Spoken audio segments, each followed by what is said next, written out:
Okay, so this one is just going to be a follow-up video just to explain some kind of different ideas of progression within a, let's just say, a block, right? We'll just call this a month period block, a 4-week block, okay? The first thing you need to do is ask yourself, what is the training goal, okay? Am I a power lifter? Am I a bodybuilder? Okay. Those in themselves seem really, really simple. Okay, well, if you're a powerlifter, we should be concerned with strength. Or about a bodybuilder, we should be concerned with hypertrophy. Um, that's true, but what if you're an underweight powerlifter who needs more muscle mass? Okay, well, then we need to favor this way towards hypertrophy. But this can still be built in. And in fact, in theory, you can combine both of these in the same block, right? But I'll explain that at the end on how you would do that. Okay. However, these are just kind of progressions I actually am using with someone on the Discord right now. They can say if they actually shoot, they might not be on that Discord, but this is just something I've kind of been using with them. I think we're getting good results with it, so we'll see. And I use it within my own system, but the stronger I've gotten, the more I've gotten to favor a system in which the progression is a little slower. Okay, and I say slower, but long term, I think it's going to lead to probably better results, especially on the strength thing. This side of progression, because I get more time practicing good quality movement, right? Because let's just take this, right. Week one, 2x2 at 80% sounds relatively easy, and with most week ones in every new block, I think they should be relatively easy. That's just a personal preference. I don't think you should balls to walls it the first week. I think that's kind of dumb. You're setting yourself up for failure because how do you, if you start at an 8 out of 10, you don't really have much room over the next few weeks to really get better. Okay, before you need another deload. So just following that, like if I'm training at 80%, I think they say the rep max around 80% should be um, like 6 reps. So I'm like 4 reps shy of failure here. Like that's technically a lot, but then we consider all the actual benefits of training at this load. So I'm still getting some sort of physiological and neurological component, but also the technical component, right? Because there's still a technique component within powerlifting. So we're just going to look at it from that perspective. So 2x2 at 80%. Cool, let's just add a set next week. Week two, 3x2, 80%. That's a whole nother set. That's actually still more work. Still same percentage. Still training around where I need to be. Week three, 3x3. Okay, so now we went from 4 to 6 to 9 reps. Not huge jumps, not yet at least, but little climbs, right? Little climbs each week. And I think, again, just my opinion, little climbs are better than big climbs, and then we just got to drop back down again to accommodate for that. Okay, so I'm a big fan of step loading in that kind of minuscule way because if we can keep fatigue off somewhat and we can focus a lot on technical improvements, that's going to carry us pretty far because at a certain point, you don't just get to add 50 pounds because you just got stronger. That works for a lot of beginners going from a 135 bench to a 185 bench, right? Pretty easy to add 50 pounds with just dog shit form. But at, say, my level where I'm trying to bench 400, I think I can get the 20 pounds that I have left to get to 400 probably from technical improvements before I get the actual 20 pounds improvement from just muscular force production. Okay. Before I just really refine that muscle to somehow produce another 20 pounds. Okay. But I can make the movement itself more efficient and get that 20 pounds that I just wasn't actualizing in the first place. Okay. So then week 4, again, just a step, add a set, add a rep. Simple, right? Strength is a slow man's game, okay? Turtle, not the hare. Week 4, this is how I then progress it to the next block. Do 1x4, okay? So you might think 3x4 is where he's going next. You could, but I like to do it this way instead. 1 by 4, then a 1 by 6. That should be technically around a rep max at 80%. Okay, if you hit 6, let's say you feel like shit and you just want to hit 3 sets of 4 at that weight, you should feasibly be able to do that on any given week. Do that instead, right? There's always room to change. Just because you wrote it doesn't mean you can't change. But here's how I've done it. Okay, so 1 by 4, 1 by 6, 80%. That's in 2 sets. I did more work than I did in 3 the last week. Let's say I hit 6. Let's say I accidentally hit 8 just because I felt like. I'll bump it up to a 1 by 2. Where's that 2 coming from? Oh, look, back up there at 85%. So a 5% increase.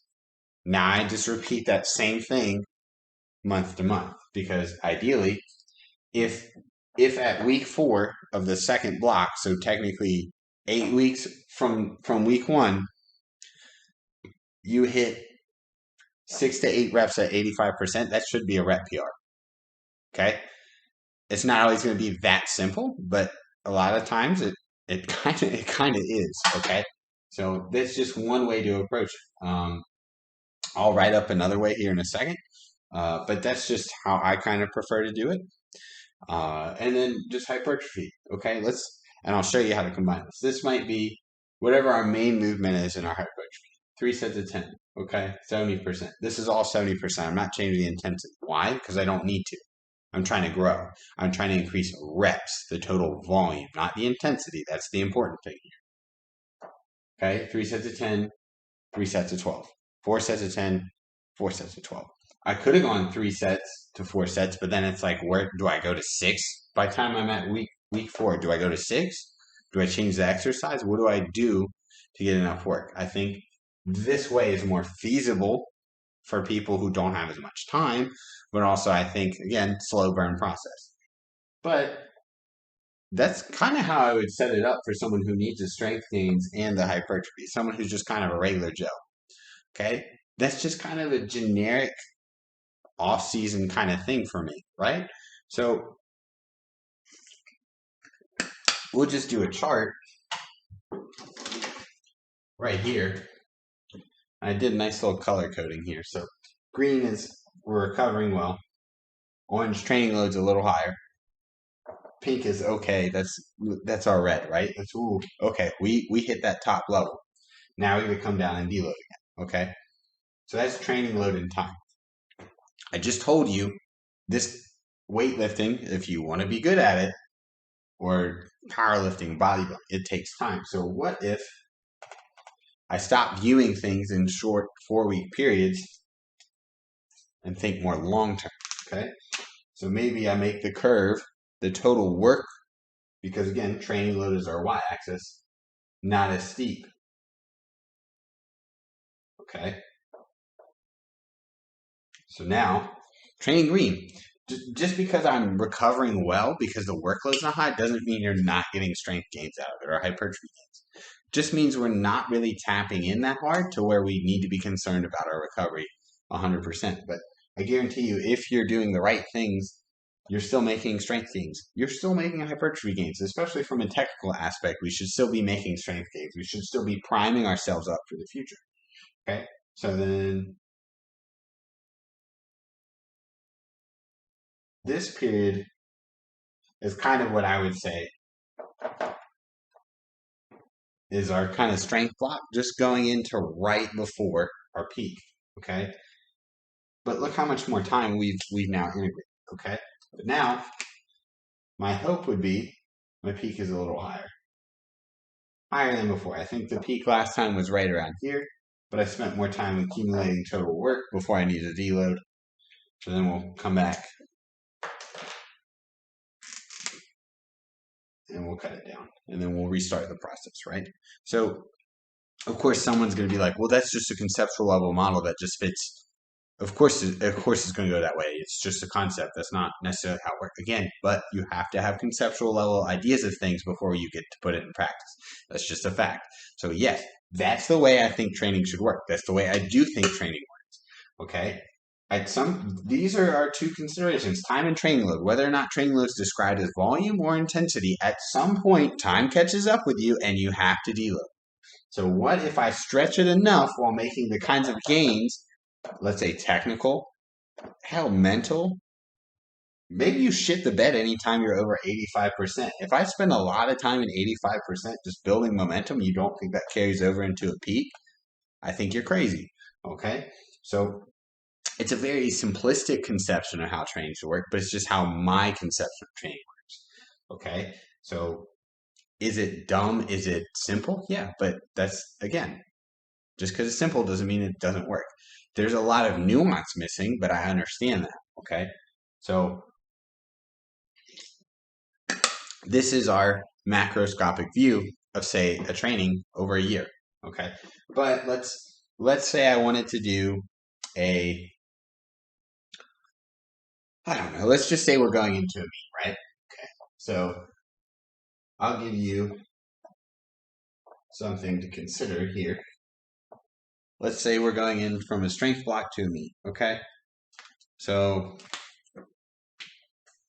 1, 2, 3, week 4, 5, 6, 7, 8, 9, week 10, week 11, week 12. We'll say this is the meet.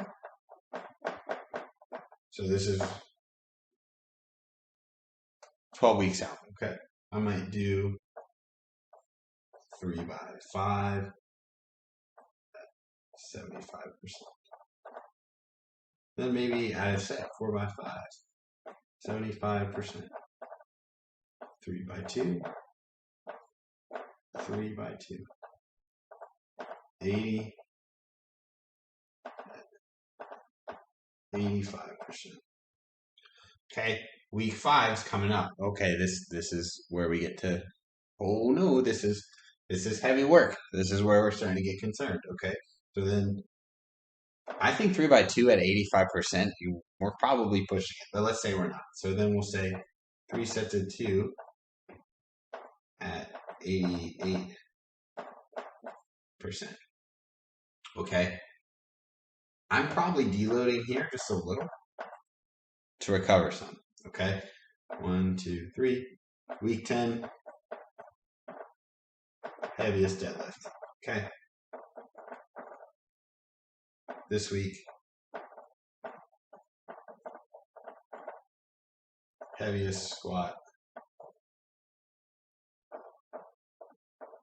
and bench. So that I'm just writing this because those are considerations with how you might then think about these percentage increment and these changes. Okay, so week 7, I might do a 2 by 2 at 88%, kind of as a primer. Okay, week 8, I'm gonna do a 1 by 2 at 90%. Okay, week 9,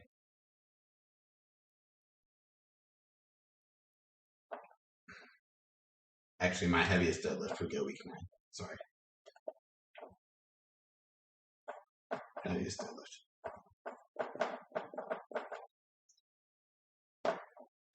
Heaviest deadlift week. That's the week. Okay, so that deadlift, I'm going to hit the heaviest double and hopefully PR. Like, I don't think you should PR off the platform if you're a competitive powerlifter.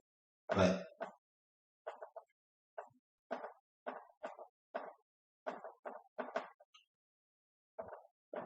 heaviest deadlift. Okay. Then from there on out, the deadlift changes. Deadlift, I'm then slowing down. Okay. Week 10, 11, I'm just kind of reintegrating that process. So week 8 for a squat and a bench are going to be different than a deadlift. Okay. Week 10, 11 for a deadlift, I'm probably only hitting 80%. Week 10, 11 for squat and bench, that's when I'm probably hitting that 92 and 95% deadlift. Okay, but that's the peak for meet, so that's going to be a little different, right? And that's not even including all the accessory work. But in short, what is the commonality here? Okay, and this is the simplest thing that you've probably all heard. Okay, if intensity goes up, Intensity goes up, volume goes down. Intensity goes down, volume goes up. Okay? There's certain times it's not necessarily going to be true, right? Like sometimes it'll stay the same. So it's just again, why is the intensity going up? Okay, if intensity is going up, I'm probably trying to get more power development or more strength development. Okay, so then why would I necessarily decrease volume? Because it's just extra fatigue that doesn't necessarily benefit the training outcomes, right? So I'm going to be more fatigued. I'm going to have more tension. I'm going to have more kind of damage to the muscle tissue. There's no need for volume to go up or stay the same. Why would volume go up and intensity go down? Because that's not the training consideration. So again, at the end of the day, you need to start considering what is the training goal? How quickly do I need to hit that goal? And then that's where we consider the progression. If I'm trying to set a new max, maybe if I'm 20 weeks out from my test period, yes, volume should go up. Depending on what? What are the needs of the lifter? Okay. If you're an undersized person, and undersized to me in the realm of strength sports, I'm 5'8" and I'm like 205. Okay. I think that's a good weight for me to be at for powerlifting. If you're 6'2" and 200 pounds and you want to be competitive in powerlifting, you have to be a genetic freak or you got to gain weight. Okay. If you're 20 weeks out from a meet, probably spend 10 weeks, maybe 8 hitting higher volumes so we can grow some. Okay. But let's say you're filled out for your weight class. Well, then that might be where we go back to a progression where it's just a slow step build week to week, week to week to just build momentum. And ideally, that's how everything works. Even if you do need to grow, right? Step load it. Take your time with it. There's no rush. If you don't set a PR in 20 weeks, is it the end of the world? No. Okay? That's just a fact. So progressions, I guess I should have said this at the beginning. The consideration before we even go to how to progress is what am I progressing for? Okay. Do I want to get bigger? Okay. Well, if I want to get bigger, is my strength in check? Or sorry, is my sleep in check? Is my diet in check? Am I eating enough? Okay. If yes, increase volume, keep intensities probably somewhere between 65 and 85%. Boom, problem solved. That's literally that simple. Okay. And then maybe over the course of 5 weeks, we ramp it up, and then we bring it down a little. Then we ramp it up, then we bring it down a little. That's literally how progression will work. Okay. Where these progressions start to get into the maybe more explanation needed is then on exercise selection, right? Let's say you're training for hypertrophy. You don't care about strength at all. Do you need to back squat? No. Should you back squat? I mean, I think so, but let's say it doesn't give you the best muscle recruitment. It's not a comfortable movement. You don't like it. It doesn't feel good to you. And this is saying like after you've given it like a real try, like you've trained the squat for 2 years and you just don't think you get anything out of it. Cool, go do a leg press, go hit a hack squat, okay? But if we're in a strength sport, we don't have that luxury. So then the consideration is what variations am I hitting to develop the squat? Okay, and that's where those kind of easy progressions come into play. If my front squat improves, does my back squat improve? One would think that the answer is yes. It's not always true. So then where exercise selection comes in, and I'll explain this in another video, is which exercises best correspond to training outcome? Which exercises best address a weakness? Should always be consideration of weakness. If you're just trained to improve your strengths and not your weaknesses, I don't think you're going to get that much better anytime soon because your weaknesses are the things holding your strengths back. So if you have a weak upper back, doing movements that don't address your weak upper back don't help you. Okay? If you're a bodybuilder and your quads suck and the judges keep telling you that and you're not placing well in your competitions and you keep doing hamstring and calf exercises, what are you doing with your time? It's a waste of time. Okay? So again, progressions in programming can seem difficult, but take it back to the root question. When you go to the root question, these things get easier. Purpose. What am I training for? What's my timeline? What are the things I need to move to get to that training goal? Okay. If it's strength, I need to touch some heavier weights at some point. If it's size, it's hypertrophy. I just need to add in more higher rep ranges. Okay. I just need to do more total work. Now, at a certain point, this is where we get into the nuance. We have to consider recovery. We have to consider, am I doing too much for the sake of doing too much? Okay. But that'll be a concept that I'll explain probably in an actual, maybe I'll do a video where I actually plan out like a whole, say, year. And I won't write a whole year-long program, but I'll explain how I would plan a year. Okay. So hopefully this helps you guys. I really hope it does. And I'll talk to you guys later.